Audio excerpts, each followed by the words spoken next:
just want to start off by saying, if you want an answer at the end, prepare to be disappointed. It just isn't one. I was an intern at Nickelodeon Studios for a year in 2005 for my degree in animation. It wasn't paid, of course, most internships aren't, but it did have some perks beyond education. To an adult, it might not seem like a big one, but most kids at the time would shit themselves over it. Now, since I worked directly with the editors and animators, I got to view the new episodes days before they aired. I'll get right to it without giving too many unnecessary details. I had very recently made the SpongeBob movie, and the entire staff was somewhat sapped of creativity, so it took them longer to start up the season, but the delay lasted longer for more upsetting reasons. There was a problem with the Series 4 premiere that set everyone and everything back for several months. Me and two other interns were in the editing room, along with the lead animators and sound editors for the final cut. We received the copy that was supposed to be the episode of Fear of a Krabby Patty, and gathered around the screen to watch. Now, given that this isn't the final cut yet, the animators put up a mock title card, sort of an inside joke for us, with phony, oftentimes lewd titles such as How Sex Doesn't Work, instead of Rockabye Billabye. When SpongeBob and Patrick adopted a sea scallop, nothing particularly funny, but work-related chuckles. So when we saw the title card, Squidward's Suicide, we didn't think it was more than a morbid joke. One of the interns did a small throat laugh at it. The happy-go-lucky music plays as normal. The story began with Squidward practicing his clarinet, hitting a few sour notes like normal. We hear SpongeBob laughing outside, and Squidward stops yelling at him to keep down as he has a concert that night and needs to practice. SpongeBob says okay and goes to see Sandy with Patrick. The bubble splash screen comes up and we see the ending of Squidward's concert. This is when things begin to see a little off.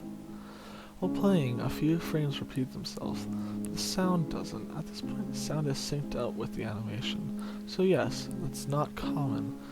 But when he stops playing, the sound finishes as if the skip never happened. There's a slight murmuring in the crowd before they begin to boo him. Not normal cartoon booing that is common in this show, but you could very clearly hear malice in it. Squidward's in full frame and looks very visibly afraid. The shot goes to the crowd, with SpongeBob in center frame, and he too is booing, very much unlike him. That isn't the oddest thing, though. What is odd is everyone had hyper-realistic eyes, very detailed, clearly not shots of real people's eyes, but something a bit more real than CGI. The people's were red. Some of us looked at each other, obviously confused, but since we weren't the writers, we didn't question its appeal to children yet. The shot goes to Squidward sitting on the edge of his bed, looking very forlorn.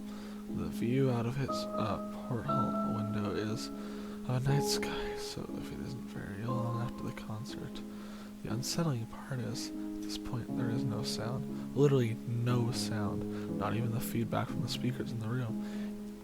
It's as if the speakers were turned off. Though their status showed them working perfectly, he just sat there blinking in this silence for about 30 seconds. And he started to sob softly. He put his hands, or tentacles as you would call them, over his eyes, and cried quietly for a full minute more, all the while a sound in the background very slowly growing from nothing to barely audible. It sounded like a slight breeze through a forest. The screen slowly begins to zoom in on his face. By slow, I mean it's only noticeable if you look at shots 10 seconds apart side by side. His sobbing gets louder, more full of hurt and anger. The screen then twitches a bit, as if it twists in on itself. For a split second, then back to normal. The wind through the trees sound gets slowly louder and more severe, as if a storm is brewing somewheres. The eerie part is this sound, and the Squidward sobbing. It sounded real. As if the sound wasn't coming from the speakers, but as if the speakers were holes. The sound was coming through from the other side. As good as the sound as the studio likes to have, they don't purchase the equipment to be that good to produce sound of that quality. Below the sound of the wind and sobbing, very faint, something sounded like laughing. I came at odd intervals and never lasted more than a second, so you had a hard time pinning it. You watched the show twice, so pardon me if things sound too specific, but I had time to think about them. After 30 seconds of this, the screen blurred and twitched violently, and something flashed over the screen as if a single frame was replaced. The lead animation editor paused and rewound frame by frame. What he saw was horrible. It was a still photo of a dead child. He couldn't have been more than 6. The face was mangled and bloodied, one eye dangling over his upturned face. Popped. He was naked down to his underwear, his stomach crudely cut open, and his entrails laying beside him. He was laying on some pavement that was probably a road. The most upsetting part was that there was a shadow of the photographer. There was no crime tape, no evidence tags or markers. The angle was completely off for a shot designed to be evidence. It would seem the photographer was the person responsible for the child's death. We were of course mortified but pressed on, hoping that this was just some sick joke. The screen flipped back to Squidward, still sobbing louder than before, and half body and frame. There was now what appeared to be blood running down his face from his eyes. The blood was also done in hyper-realistic style, looking as if you touched it, you'd get blood on your fingers.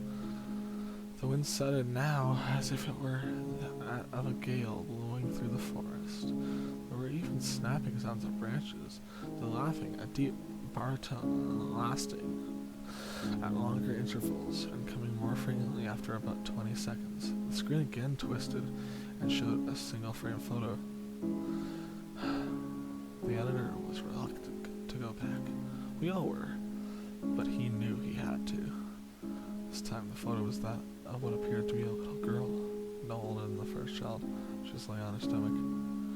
Her barrettes in a pool of blood next to her. Her left eye was too popped out and popped except for the underpants. Her entrails were piled on top of her, above another crude cut along her back. This is so hard to read. Again, the body was on the street. The photographer's shadow was visible, very similar in size and shape to the first. I had to choke back a vomit, and one intern, the only female in the room, ran out. The show resumed. About 5 seconds after the photo played, Squidward went silent, as did all sound like it was when this scene started. He put his tentacles down, and his eyes were now done in hyperrealism, like the others were in the beginning of the episode. They were bleeding, bloodshot, and pulsating. He just stared at the screen, as if he watched the viewer. After about 10 seconds, he started sobbing, this time not covering his eyes. The sound was piercing and loud, and most fear-inducing of all. His sobbing was mixed with screams. Tears and blood were dripping down his face at a heavy rate. The wind sound came back, and so did the deep voice. Laughing. And this time, the still photo lasted for a good 5 frames. The animator was able to stop it at the 4th and backed up. This time with the photos of a boy, about the same age, but this time the scene was different. The entrails were just pulled out from the stomach, wound by a large hand. The right eye popped and dangled, blood trickling down it. The animator proceeded. It was hard to believe, but the next one was different, but we couldn't tell what. He went on to the next, same thing. He went back to the first and played them quicker, and I lost it. I vomited on the floor. The animating sound editors gasped at the screen. 5 frames were not as if they were different photos. They pointed out as if they were 5 frames from a video. We saw it slowly lift up the cuts. We saw the kid's eyes focus on it. We even saw 2 frames of the kid beginning to blink. The lead sound editor told us to stop. He had to call on the creator to see this. Mr. Hillenberg arrived within about 15 minutes. He was confused as to why he was called down here, so the editor just continued the episode.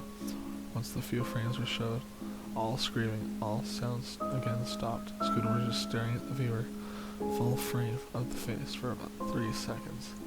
The shot quickly panned out, and that deep voice said, "Do it." And we see in Squidward's hands a shotgun. He immediately pulls this gun into his mouth and pulls the trigger.